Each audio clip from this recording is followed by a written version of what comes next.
Yeah, it's really it's really distracting. Sorry.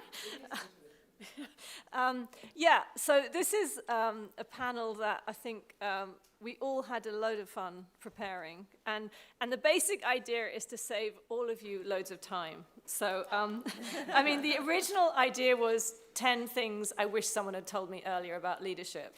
So, I think leadership, there's a lot you can read about it, you can go on a lot of courses, but some of the most valuable knowledge are the kind of aha moments that somehow come from things that have maybe go wrong, or 5 years into the role you realize, oh, that's how that really works.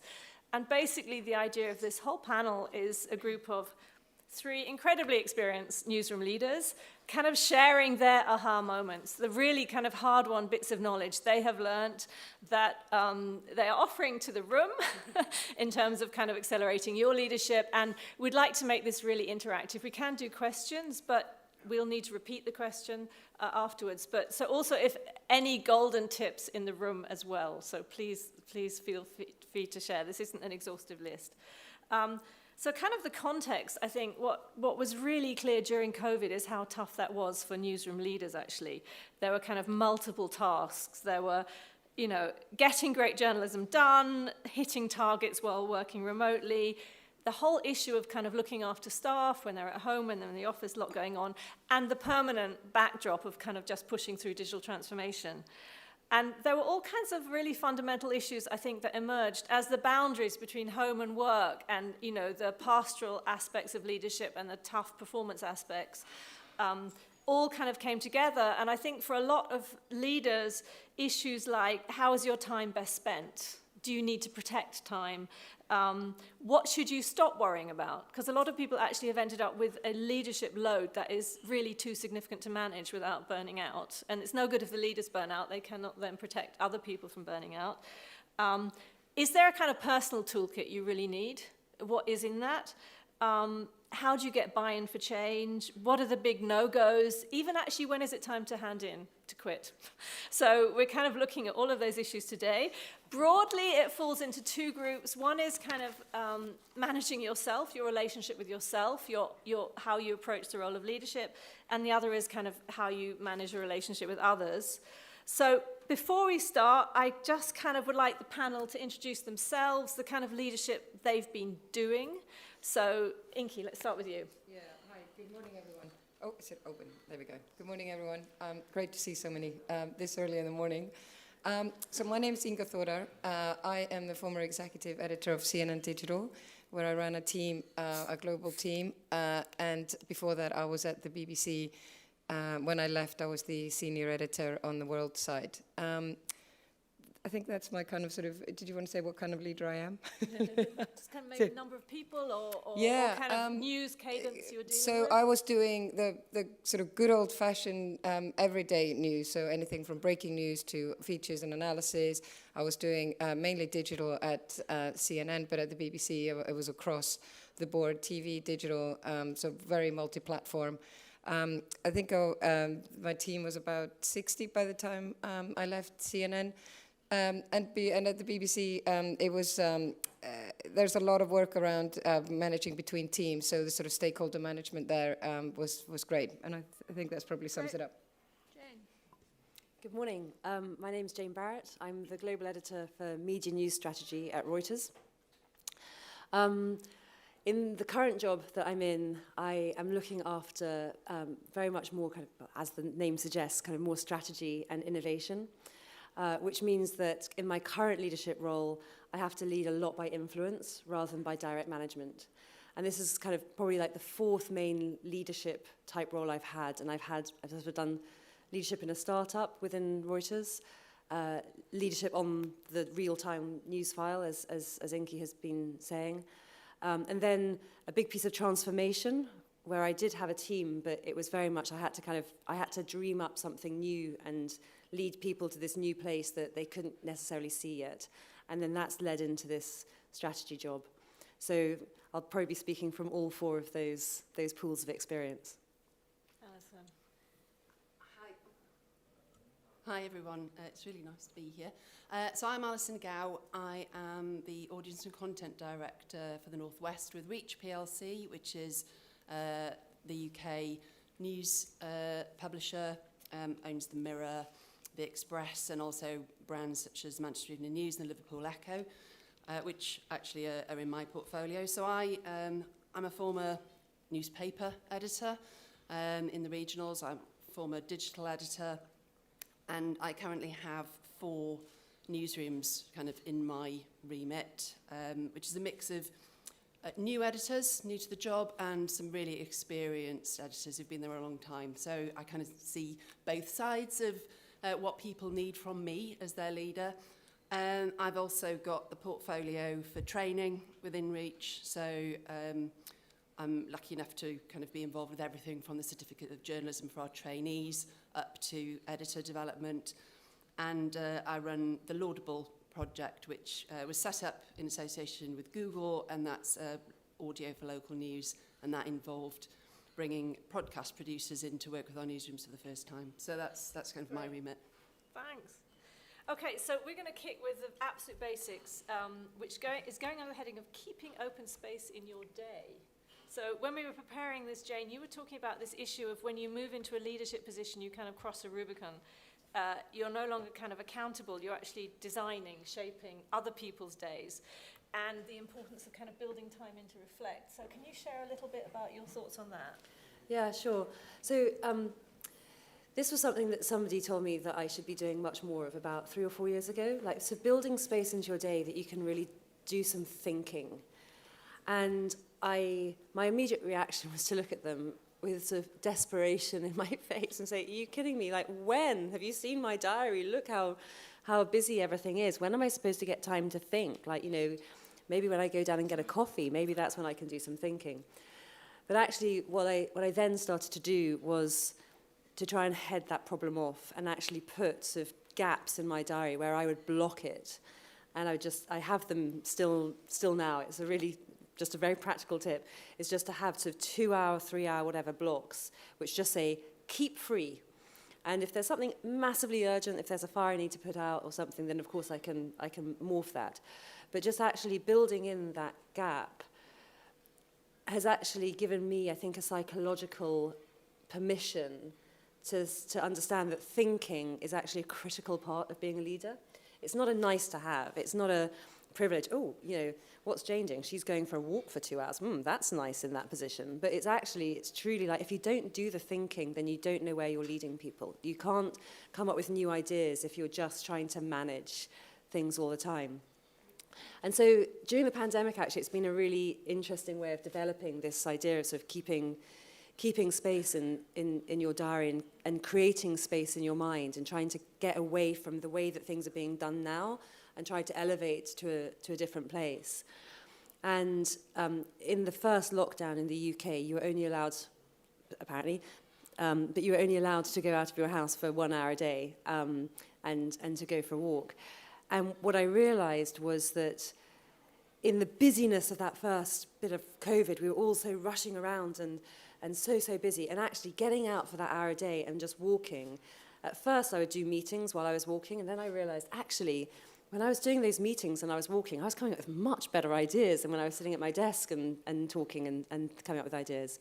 So I actually started taking that keep free time to sort of take a bit of a challenge here, one thing that I didn't think was going so well, or a thing that I wanted to get a bit more creative about, and I'd actually just go for a walk and keep looking up, looking at the sky, looking at the leaves when it's summer, and just try to get that space in my head and in my mind and in my soul to let new ideas burgeon, or indeed to sort of keep crafting the ideas that I'd had into something that other people could then capture and get hold of.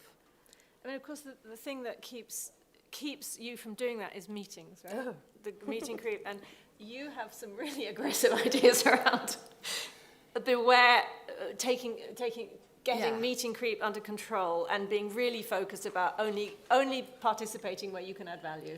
Yes, so I do. Please give us your rundown of how to control meetings. It was a self-defense mechanism, really, because like Jane and everybody in this room probably, if you were working from home and on video conferences and people in work could see your diary, even if they could just see the points where it was busy, not exactly what you were doing, if there was a 15-minute gap, they'd take it.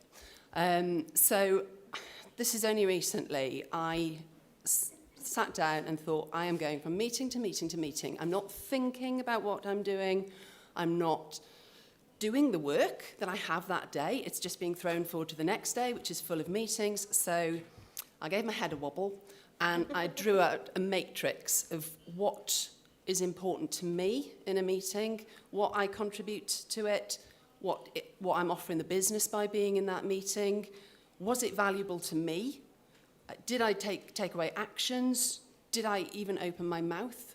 And sometimes you go to a meeting and you don't say anything, but it is really useful. So I drew up a whole scoring point, 1 to 5, and I scored a week's worth of meetings to see how, and it wasn't really about, am I going to pointless meetings from a business perspective? It was like, am I using my time right for the company and for me and for the people that I'm representing in my region? And at the end of that, I did have a scoring point that said there were meetings that I was going at just to be in the room, and from those I got in touch. If they were standing meetings, I got in touch and said, nobody's taking minutes at these meetings, and I really struggled to get to it. So would it be possible to appoint a minute taker and then send them around? And so that was kind of self-protection, but also I think we don't take enough minute meetings. You know, there aren't often people who are going, oh, I'll write this down and then share it. So it was a kind of, look, business, we can be more effective in this as well. So I would really say, if you've got a calendar that is just a block of colour because of your meetings, just write down what's important to you, what matters to your company, all those things, give it a little scoring session, and then just do a week. And even if you don't knock anything out of your diary, at the end of it, you'll be in a better place to know whether you're being pulled in too many different directions. If you're supposed to be in those meetings and they're useful to you, brilliant. But if you're going along just to be part of a crowd, not really getting much from it, then maybe the conversation around who is minuting these meetings and do I need to be there needs to be had. You made some interesting points when we were discussing things about kind of sometimes being in a meeting means you have power.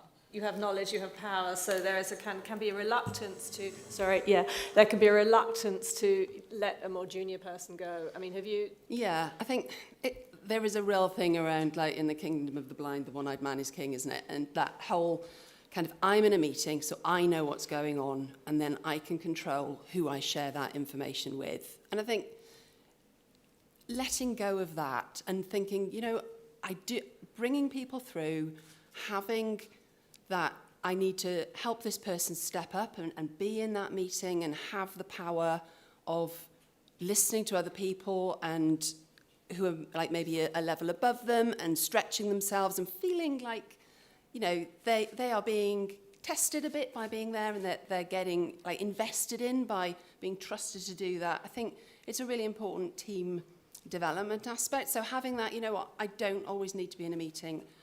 Somebody in my team would really relish the chance to go to that. And I'm going to hand it on, and then we're going to debrief afterwards. And that's a kind of, gives me a bit of time, it gives them a bit of development, and I think everybody wins that way. Yeah. I mean, what became really clear as we developed this is kind of, in a little way, moving away from this kind of time issue, is how a lot of good leadership is contingent on how reflective you can become about the role of leader. And one of the things you brought up, Inki, is this issue of you kind of, this identity is not your whole life. You need to have other identities in addition to your identity as a leader. And you really need to take care, a little bit like you need to create time in your day, about making sure this identity isn't your whole life. You have other things going on, because some senior leadership roles really are huge, in fact, and it's very easy for them to take over, but they are not the whole you. So can you talk a little bit about how you tried to, because CNN was really full on, right? You had it was, a lot of time zones in there. Yeah, I mean, ironically, I thought COVID, such a challenging time for so many reasons. But it also opened up kind of weird sort of contradictions in a way. First of all, we were all incredibly busy doing the story, living the story, sitting at home doing endless meeting stuff. But we were also being allowed into people's lives a little bit more. And we were I was letting my team into my life a lot more. I mean, who hasn't been on a Zoom where you could see people's houses and their kids and stuff? So you started to see people in a very different way. And I think that this sort of idea that as a leader you have to, always be the front of the company and always speak, sort of toe the line of the company and be a certain way. I think that sort of crumbled, and it was okay. And it was sort of realizing that it's okay for them to know that, yes, I have the same challenges. I had kids at home. I had, my house wasn't always clean, and yes, we were all wearing pajama bottoms, and that was comfortable. And I think that, allowing yourself to bring a little bit of that identity, knowing who you are and being comfortable with that and sharing it, I think that changed a lot in the way people work. And I think now when people go back to work, that will be interesting. But I think that the sort of point that we were sort of making is that if the only thing you are as a leader is somehow a representation of the company and not your sort of authentic self that has a life and does other things and has other hobbies, you become quite sort of one, at most two-dimensional to your team. And I'm not quite sure that that's a very healthy place for any of us to be as leaders. And it's certainly not very healthy for the team. I felt that they opened up a lot more to me about their own issues, and we could solve them together. Whereas before it was like, oh, I don't know if I want to go into that office and speak to the boss who's saying this. Now it was, it sort of leveled the playing field, and I hope that has opened up that space for leaders to be more comfortable to be there, have a bit more of a personality beyond just the sort of face of the company. I mean, I think it's super tricky because, I mean, in Hearts and Minds, the last bit of research I did, it was really clear that at senior levels, the kind of perfect positioning is high IQ, high EQ, and a lot of high EQ is authenticity, but that kind of comes down to showing your weaknesses, showing what you don't know, being quite open about what you don't know. But I think that is one of the most difficult issues about knowing your own weaknesses, knowing your limitations, knowing what you're good at, but maybe what you're not so good at. And in a way also for the team also, I don't know if anyone wants to jump in on this. It is one of the trickiest issues, I think. But I mean, I think the only thing I would sort of say is that actually knowing your weakness is a strength. That means that you're self-aware, you know where it is, and then you can mitigate against it. And I think that's the sort of a real key point. So I actually see knowing your weaknesses as a strength. I know that sounds a bit odd, but I totally agree. No, I think it's a superpower. I mean, none of us can be everything. Like there is no such thing as the superwoman. We want to be everything. We want to be excellent. And I think, this room is full. Behind your masks, I can see several people that I know, all of whom are great strivers and great professionals and who want to do everything to such an excellent, excellent degree. And that's a wonderful thing to want to do. But you can't get there by yourself. You really can't. And I was telling Lucy and Inky a little earlier that when I was... The first job that I mentioned in the intro, when I was doing this startup within Reuters, it was so exciting for me really to have kind of come from a reporting background and suddenly to be able to exercise sort of creative leadership. And at that stage, we did one of the sort of personality tests, and it was the colour. Yeah, there are so many. I've discussed some of them with some of the people in this room already this week, but we did the University of Michigan colours one, where green is creativity, yellow is people, blue is goal orientation, and red is process. And I come out super yellow and green, but with so little red and blue. I am all about the ideas, like 10,000 ideas for breakfast, right, people, let's go, and enthusing people to come along. But you can't do that and then not have the process. Particularly in a startup, you need the process. You need to be putting in the foundations.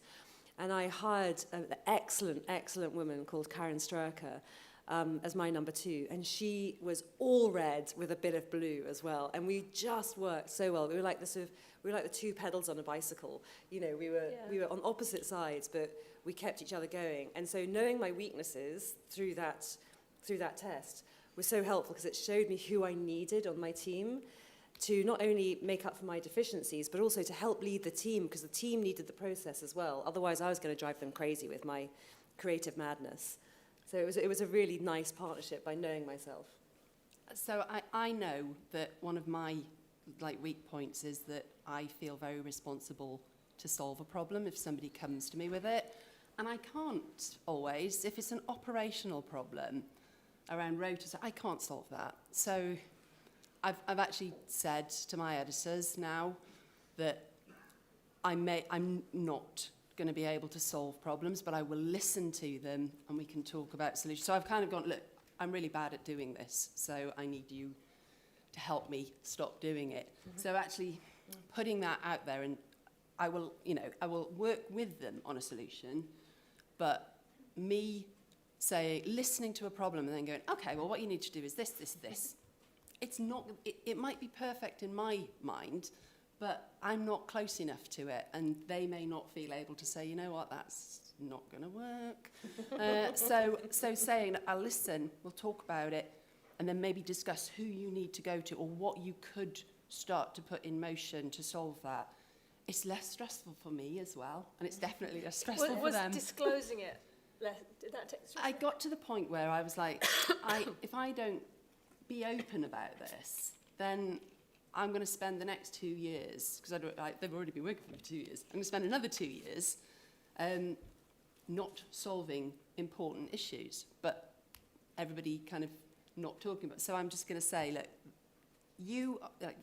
some of them especially, they're really, long-standing editors. They just need a bit of somebody to listen while they solve the problem, talking out loud.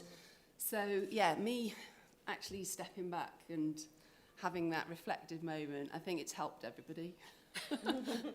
I mean, one of the tricky things about self-awareness is you often can't, almost by definition, you don't know where your weaknesses are. And one of the things that's very interesting, if you look at other sectors, is just how many people have coaches. At really lower levels in organizations, it's becoming incredibly standard. I mean, just out of curiosity, how many people in this room have a coach that's offered to them by the company and paid for by the company? That's quite good.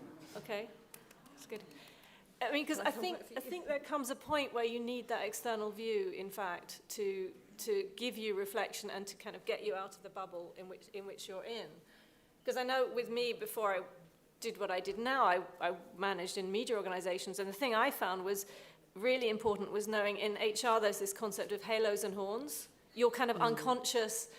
There are people you unconsciously feel sympathetic towards, and there are people you unconsciously are antipathetic towards or hostile to. And it's often really weird cues. And all of the worst decisions I ever made about people were because my halos and horns were in operation. But it took me very long to work out. It's not the kind of classic biases, but for me, knowing my biases was incredibly important, because we all have a lot more than we'd like to admit, actually. Yeah, the halos and horns thing I talk about a lot, or I have it in my head a lot, because sometimes you don't know what you don't know around that, and just having that kind of sense check. And that's why I think HR are so important, to have like the relationship with HR and have those conversations. Yeah. I know like quite often people think that they are the hiring and firing, but actually my HR BP is someone I speak to all the time, just, as somebody who I know in confidence. I can say, this is the situation, this is what I'm thinking of doing. Am I on the right side of employment law? And also, getting a bit of a sense check on things.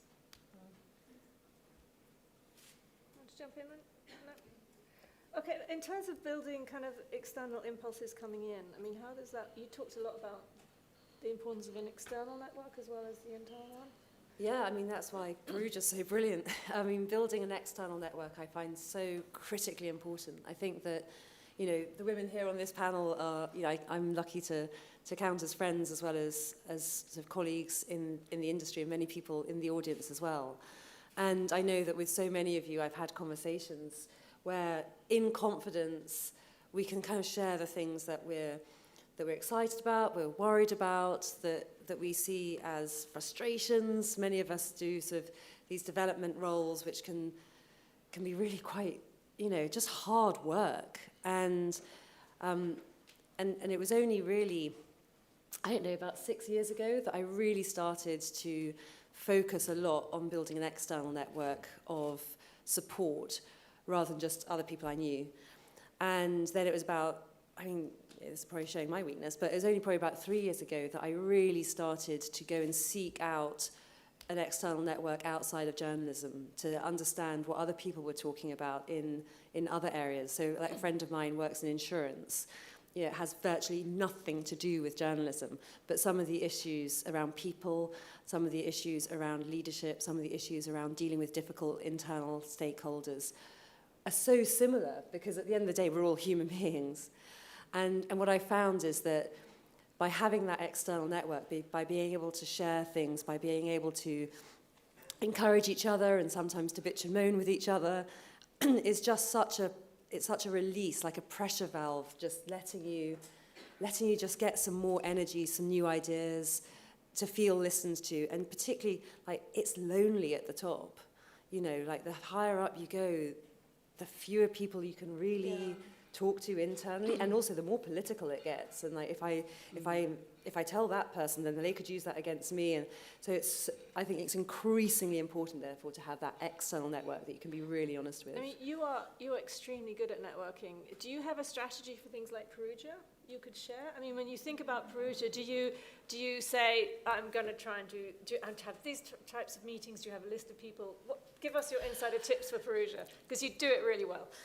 Oh, okay. I wish I'd known that you were going to ask me that, because I would come up with a much better answer than the truth, but I'll just give you the truth instead. So I am quite an extreme extrovert. When I do the Myers-Briggs, I come out far-y. You know, I love people. I just get so energized by people. And so my strategy is quite messy, because I love to leave the space. It goes back to that first point. I love to leave the space just to bump into people and to have conversations with people after a session, or yesterday when I couldn't get into a session, every time I was walking back down the street, I bumped into a couple of people I knew, you know, and bumped into new people. I met Joshua in a queue, we went for coffee, you know. And so I'm actually quite unstrategic about how I meet people, because I figure that I can learn something from everybody. You know, whether they're, you know, I bumped into somebody yesterday who is a student who was on a Zoom that I did a session on, and we had a lovely conversation. It was great. Hello, brilliant. And I feel that you can always learn something from everybody, and you can get input from everybody. So I'm quite a sponge. I quite like being open and just meeting people and having a conversation and seeing where it leads. Okay. Yeah, so I'm a mess, basically. Sorry. Okay, so, I mean, halfway through, we kind of talked about managing ourselves. Let's move on to others. And, you know, we're in the middle of the great reassignment or the great resignation or whatever. I mean, big panic in the industry, actually across all sectors, all geographies, about, you know, talented people leaving. And I think some of the interesting discussions we had in preparation was about, is all talent? Is retention always good? Alison, you have also some quite strong views about. I know. Sometimes I think I just like to lob a grenade in, but I do firmly believe that movement in teams is really good. From a positive kind of upward movement or people going on, I'm never ever kind of. I might be sad to see someone go, but I'm never sorry to see them go to a better job. That's brilliant. But sometimes you have people who just are kind of energy vampires for you and for your team. You know, we're not paid to sit in a chair, we're paid to work, and it can be difficult to tackle that problem. You know, one of the things that we train a lot is how to have difficult conversations. And in our editors program, actually, we're bringing in some actors, so people who are coming up against that for the first time and have a specific character or kind of issue that they want to tackle and they're not sure how to do it. That actor will get a brief and they will play a role. So you can rehearse it in a safe spot. And I can honestly say I've done that with an actor myself. And if you've ever, even if you did it with a friend, you know, it's a really good way of tackling a problem. By about the third run through of a pretend conversation, you will own it. So I think always rehearsing your difficult conversations is one of my big things. But yeah, if somebody or some bodies in your team is not working, and you know it may not be pleasant, it can take time, but they shouldn't be there. You know, it's taking away the direction that you want to travel in. It's potentially undermining everybody else who's working around them, and I firmly believe that, you know, we can spend an awful lot, like 80% of time, trying to tackle problems that actually don't really merit that. So if you have that, have a reflective moment, go back to reflection, and just maybe write down some of the things. What is stopping you moving forward on like acting and maybe performance managing or looking at the development of this person, what's stopping you? And if you've got 7 reasons or more, then you 100% will move forward on that, because that's kind of a driver. I think it's after less than 7 reasons and it starts to become a kind of, oh, I can live with that. But just make yourself a list and it'll start to become clear why you need to take some action. And that's when, you know, you have to decide what your next step is. Is it conversations with them? Is it conversations with HR? Is it conversations with their manager? But yeah, I firmly think that we sometimes like retain when we should be saying, have a wonderful career elsewhere. I mean, have you all found you've got more proactive as your leadership roles have changed, rather than from assuming everyone is fixable to actually this is a... Yeah, and I sometimes I think it's just, you know, if you sit there and you've got somebody who is normally really good, they're in a job where they're not effective, it just might mean that the person and the job are a bad fit. Not that that person isn't good at their job or something. So I think, you know, you become more aware of those, that there are different kinds of solution. It isn't just sort of either you're good at your job or you're not, and therefore you have to leave. You know, it's more, you start thinking, well, actually, I quite like this person. They have a potential. Maybe we need to kind of think about creating a different kind of space for them. And if that doesn't work, you know. But I actually agree with Alison that, you know, there's always this talk about retention, and that retention is important, and you keep hold of your good people. The thing is, if you're not creating space and opportunities for those good people, they will leave anyway. So if you can't create that space in your organization, and you can see good people get frustrated if they're not progressing, then your best method is to say exactly, you know, with my blessing, please, you know, go and have a wonderful career somewhere else. When I call you in 2 years' time, will you pick up the phone? I might have an opportunity at that point. You know, and I think that playing the long game on retention with good people is a much better strategy than keeping hold of people all the time. And then I think, you know, the other thing around retention is that people stay in their jobs for a very long time in many organizations, and they don't sort of move around.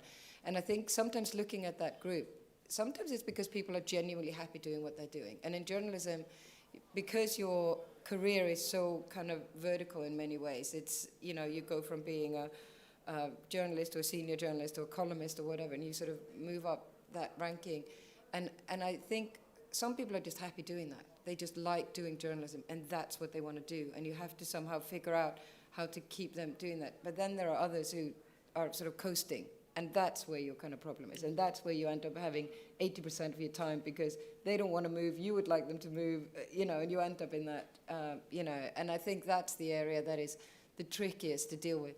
But, you know, this idea that you should keep hold of your team and retention is bad, it means that the good people can't move up or down either because you have blockers, and I think that's problematic. And that doesn't just go for your team, it goes all the way up the chain in any organization. That's a really good point. I think quite often as well, especially in journalism, really great reporters end up in management kind of thinking, how did I get here? And it's purely because people wanted to reward them with more money and they topped out at the reporter's salary. So it's like, just because you're a fantastic crime reporter, it does not mean you're a brilliant news editor. So it's really looking at what that person does, how you reward them, and acknowledge their incredible contribution without pushing them into a management role, just so they can have some more money. I mean, there's a lot of kind of normalization work to be done around this. I was looking at the moment quite hard at Netflix, how they do the people thing, and I don't know if people have read their books or their slide deck. It's incredibly aggressive, but it's very clearly articulated how they run Netflix, and they run it through the culture, and they have a couple of basic premises, and one is they only want A-list players, and the minute you start to be a B-list player, you go. You get a very with a nice check. Nice check, but you go. That's the deal. The minute, you know, someone else would be better at the job than you go. And I think it's incredibly macho, and really, I mean, you can question all kinds of things. But what's interesting is they've built that as a norm from the start. I think the challenge is, if you don't have that as a norm, you have to kind of create. Because I was talking to Axios a while back, and they were saying, you know, their concept is no leader of journalists there. Nothing anyone says to them and their team should be a surprise. Mm-hmm. So if someone says, I've been offered another job, I want to go and do this, that manager should know the people in their team so well.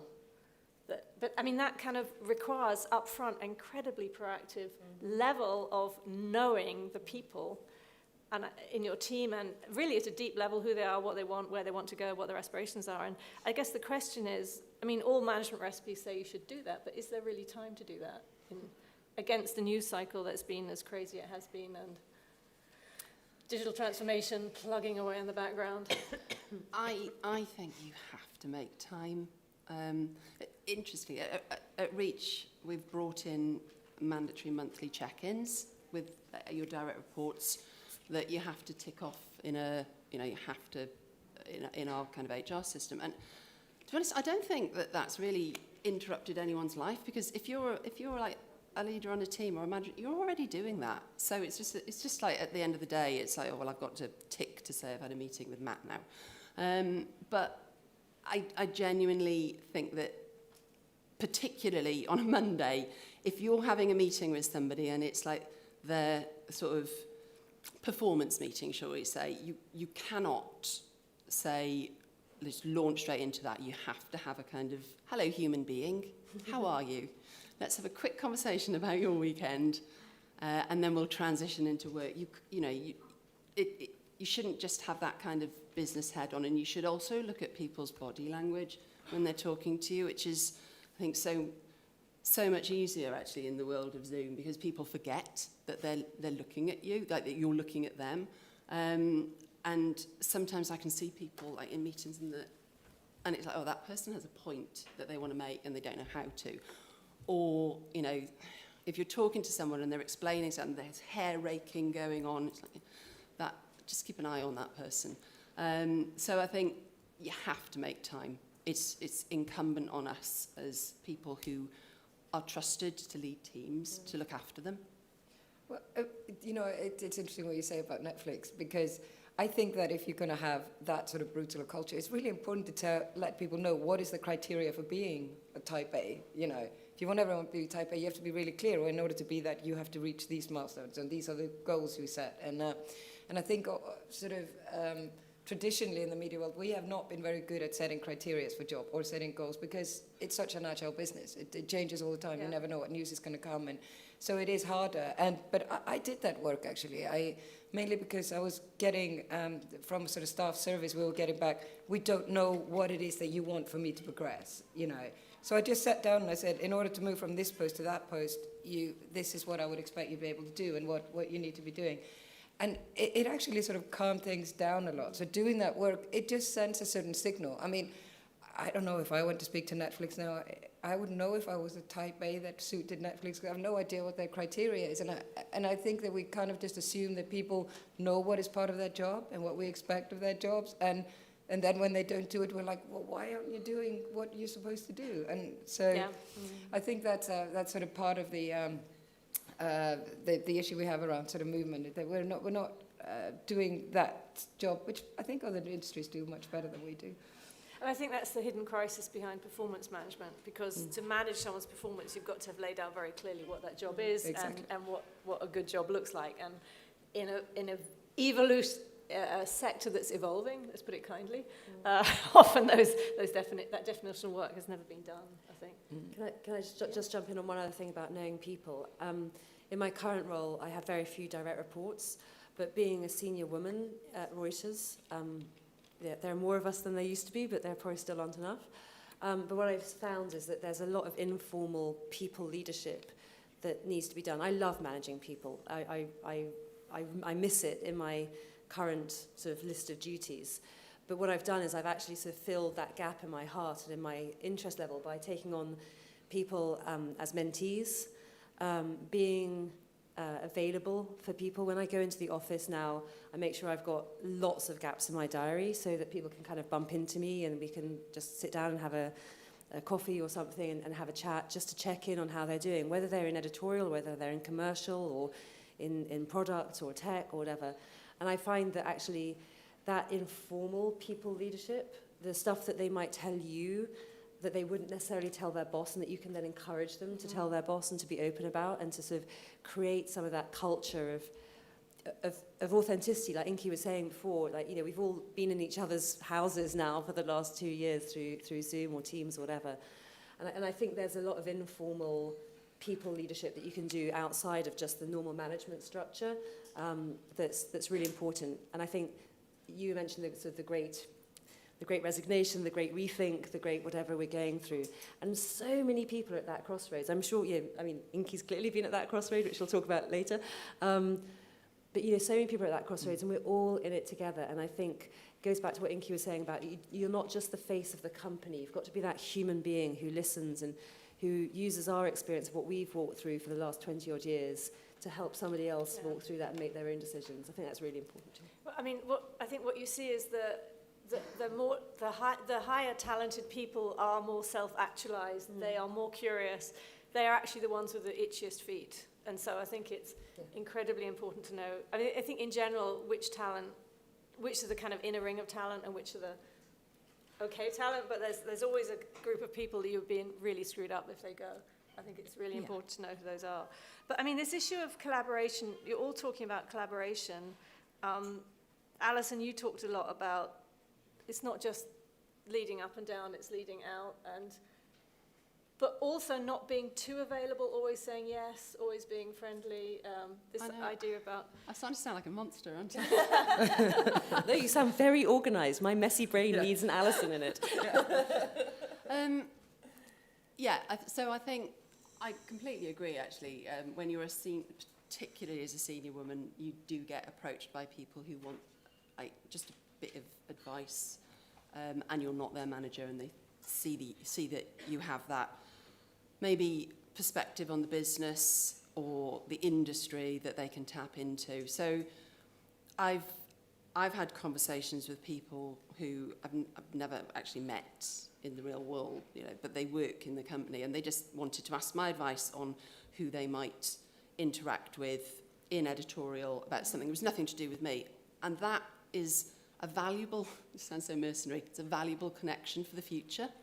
And I think I probably would, I know I talk a lot about like protecting your time, but actually you can invest your time really well if you make connections and help people outside of your function, because at some point you're going to need them. You know, even if you don't need that particular person, they will work in a part of the business that you don't liaise with very often. Product is a really good one on this.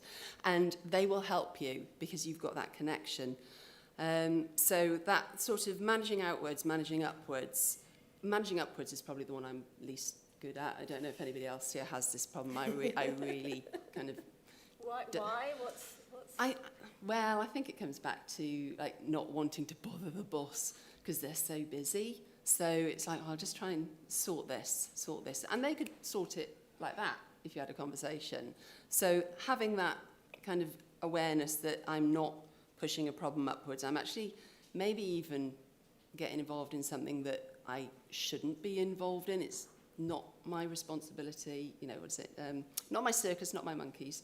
You know, that is something that I have to keep a watch on myself, really.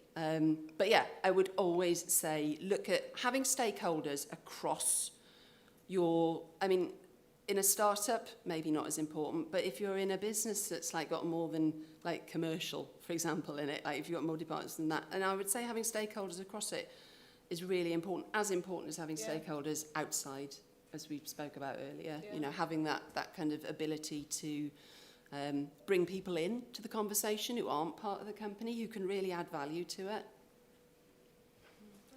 And managing up, managing across, managing down, where are your strengths? Which are you good at? We were giggling over here while you were looking at Alison. We were like, Managing up? Go on, Inki. I felt very seen on that one. I mean, anyone who takes advice from me on managing up should really think about themselves. I think most of my colleagues, you know, former colleagues that are in the room will know that that's also not my strength. And I mean, part of it is, as you say, you know, you kind of think, am I bothering them with the right project? Am I, you know, should I be doing this? You know, also you sort of think, well, if I'm asking, does that mean that I'm not, you know, they think that I'm not good enough at my job and I can't solve it myself. So there's this self-doubt element of managing upwards.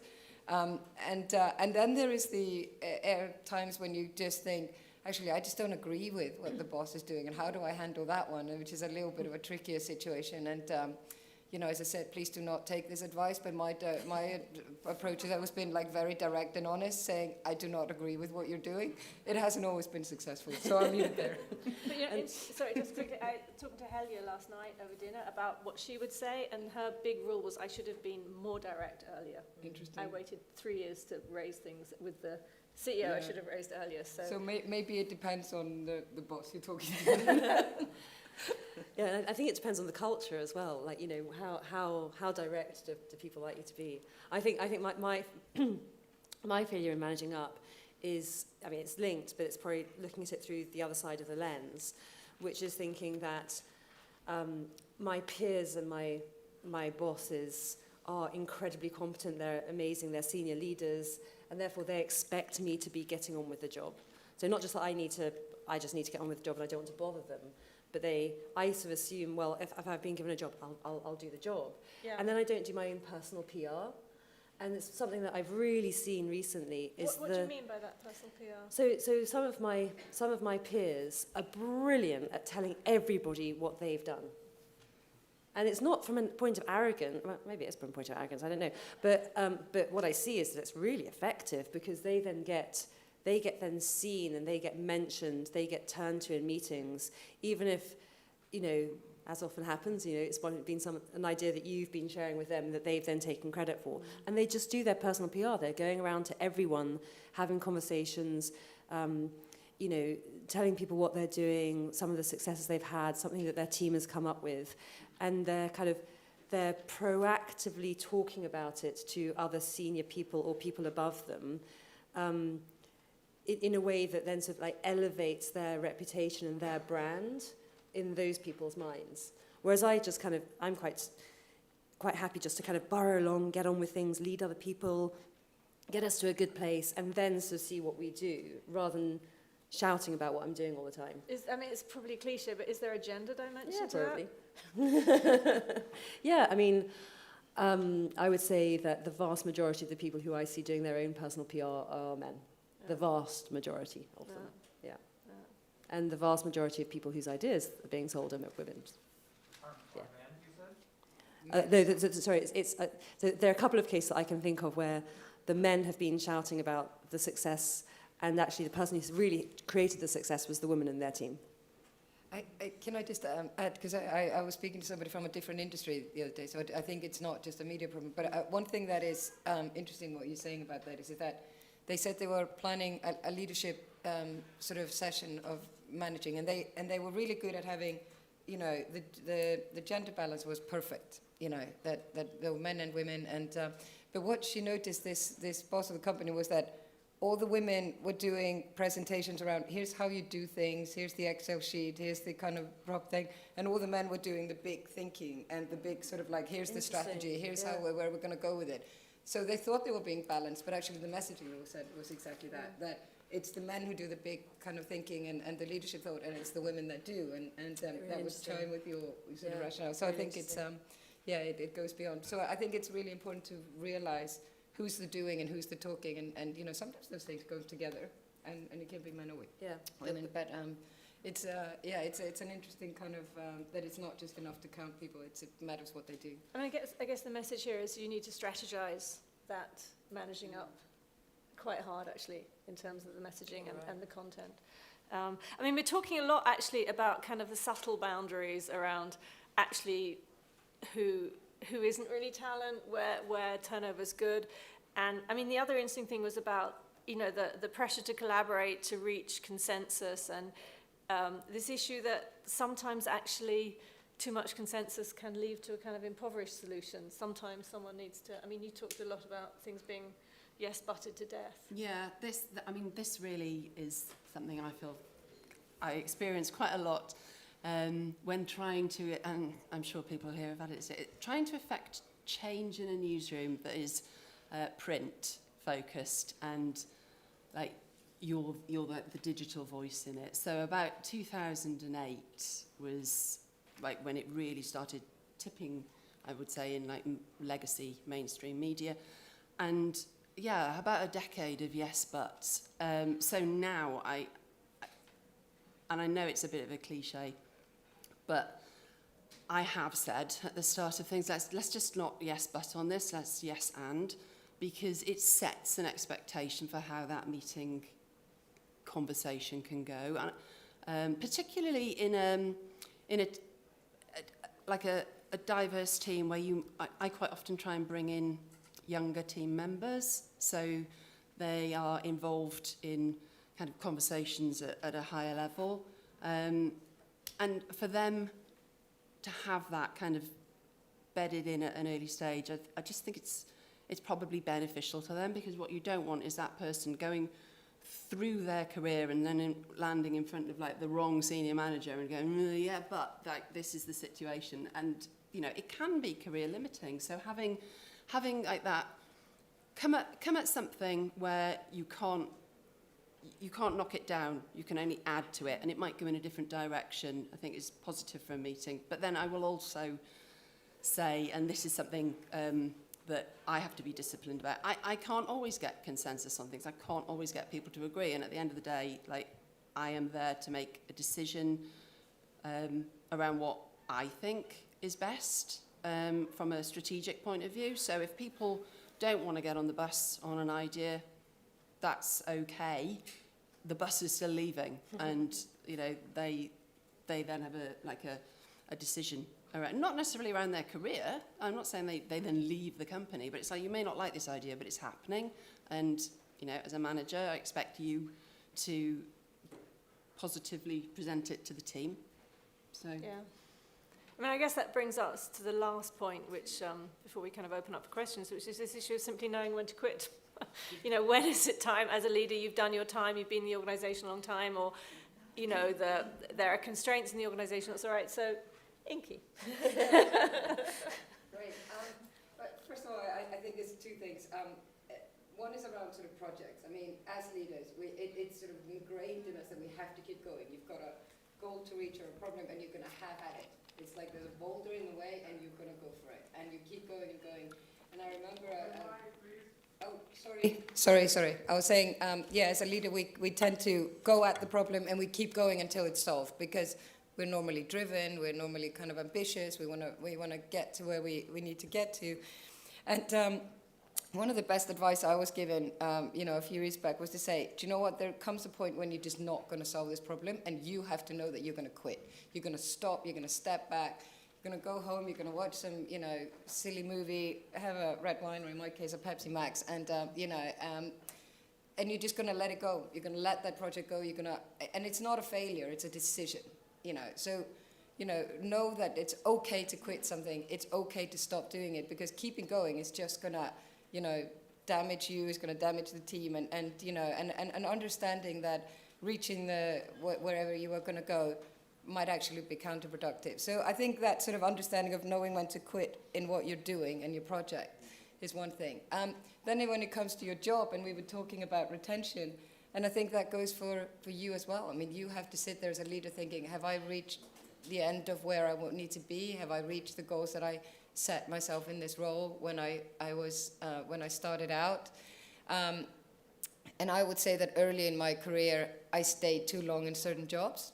I didn't move sometimes they were for various reasons, but I think that I learned that lesson too late, probably in my career, that, you know, quitting your job, and that doesn't necessarily mean that you leave a company. It can also mean that you know, go on to another job. You have that conversation earlier on with your boss that you're not, you know, you need to be going. But knowing when it's time and you've had those conversations, nothing's moving, it's okay to quit as well. There's a whole wide world out there, and for most talented leaders, there is something, you know, that will come along. So I think understanding when you have reached the end of what you need to do for whatever reason, you know. For me, it's been various things. Sometimes it was like, well, I've reached the end of the road with this company, I'm not going to go anywhere. It's also been, I've reached the end of the road of what I set out to do. I've built a great team. They're doing amazing work. They don't need me anymore. And I have now become the blocker for talented people to get somewhere, you know, and it's time for me to move on to something else. Or, do you know, my interests have changed. I've realized that through this journey, I'm you know, this third of my job is something I want to focus on 100%. You know, so I now feel I am more interested in, dealing with organizational structure or strategy, or I only want to go back into journalism, or whatever it is, but you want to take that third of your job and focus on it 100%. And that's okay. And I think that if you just keep going and you just start treading water, you become a problem to your team, and your career doesn't progress in a way that it should. So I think knowing when to quit and knowing that it's okay to quit as a leader is a lesson that I wish I'd learned earlier. Do you have a sense for timing? I mean, like a magic period after which you probably got stale, or? I mean, weirdly for me, I seem to be on. I left the BBC after 14 years. I left the CNN after 7 years. So I'm in that sort of 7-year itch, clearly category. But I don't think that that is the case. I think that there were very sort of different reasons. But I think, I mean, most leaders have to set themselves some kind of a goal. It's whatever it is. It's either it can be a growth of a team or a growth of an audience, or a you want to do change management or a transition, and and I mean, for Alison, that can look like when her whole company is going digital first and doing great, and then you think, well, I've ticked this box, I'm done. This is great. I've reached what I wanted to. Now it's time for me to try on new challenges. And I think most people go into leadership because they like challenges, and when it stopped being challenging, then you have to ask yourself, am I going to fulfill what I want to do, what I need to do? And also, can I be helpful somewhere else? I have built, and I think that's one thing I need to say, don't quit until you've got your succession plan. I mean, you have to have people that can easily step up into your role. And by that time, once you've done that, you know that you've become the blocker anyway. But build your succession plan, have 2 or 3 deep bench on that one, and then know that you are leaving your post in the best possible way. You've got great leaders that are going to take over from you. You've built a great team with a good culture, and then you kind of sort of move on. But I think once you've reached a stage of like, I don't really know where I'm going next, or what my next challenge is, that's the point when you have to ask yourself, like, instead of finding a new project, should the new project be me? And I think that's one way of looking at it, I guess. Well, that's a great endpoint from us, but we have 5 minutes for questions, so yeah, please. Thank you. So I'm coming to the session after listening to Jane at the University of Lancashire Learning Club, the Intensive Learning Club. It's a pleasure to meet all of you. So we all face very tough challenges that push us out of our comfort zone. Where do you find the courage? I mean, the real courage that keeps you up at night and gets you those butterflies in facing those problems, and how do you manage your trigger points that cause that anxiety in facing problems? How do you manage them when they might, make you look bad in a certain, those moments where you have to keep them calm? Just some tips on. Yeah, I mean, so the question is, as a leader, how do you manage the kind of trigger points, the anxiety points, keep the energy level up, keep the perspective and courage? Who would like to jump in? I'll take a quick shot at it. I think for me personally, there are a couple of things I do. So one is to document things. So if I'm staying up at night, and if something's bothering me, I'll have a pad of paper and a pen next to my bed. And what I try to do is to just turn the light on, just quickly jot the things down. So then I know that they're there, and I'm not going to forget them. I think a lot of your sort of worrying in the middle of the night is that you're going to forget to do something. And that then sort of, it fixes it, and actually 9 times out of 10 in the morning when I look at that piece of paper with the clarity of a good night's sleep or a decent night's sleep, it kind of comes, new ideas come up, and actually sort of like you're dealing with those 3 a.m. worries can surface things that in your gut and your heart aren't quite right, but your brain's not there at 3 a.m. And so when you wake up in the morning and you can look at it in the natural light and with a nice cup of tea in your hand, suddenly the solutions can sometimes come to you. And on your trigger point question, there are certain emotional trigger points definitely for me, and that's where my external network becomes really important. Like really just like having a friend that I can text and just say, look, are you around for a walk, or can we get coffee or lunch or something in the next week?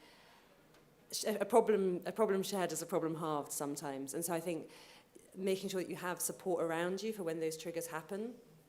And as we've been talking about, that self-awareness of what those triggers are, I think is really, really important. I think what because it's interesting the words that you choose. Courage. How do you kind of find? And I think courage is underestimated in leadership sometimes. Because it's for me, courage also requires empathy, and it also requires authenticity. And I think for me, when I was facing a difficult task, I often had to sort of stop and say, am I being my authentic self when I'm solving this? Because if I am, I will find the courage to do this. Do I believe in where I'm going? Is this does it fit with the sort of value system and the purpose that I feel like I should have as a leader and what I should be doing for the team? And I think if you can truly tell yourself that is the case, then you can find the courage. But I think that one thing is really important we haven't sort of addressed and but comes into this is that as a leader, you also have to be okay with being disliked. You are not going to have everyone that says, she's great in everything she does, all the time, And you, again, then it comes down to your authenticity. You say, I acted with the best convictions of what I believe in, and I brought my absolute self to that task. And if there are people who don't like it, it's okay. I'm all right with that. And that gives you a little bit of a, you might not be necessarily right. I mean, heaven knows we've all made decisions that are a bit dodgy, but at least if you felt like it came from the right place at the time. I think that's where my courage... Sorry? Never had a male boss who had that problem. No, it's funny that. Another question, quickly? Anyone else? Good. Okay, well, we're out of time. Perfect. Thank you all for your attention. Thanks to the panel. Thank you so much.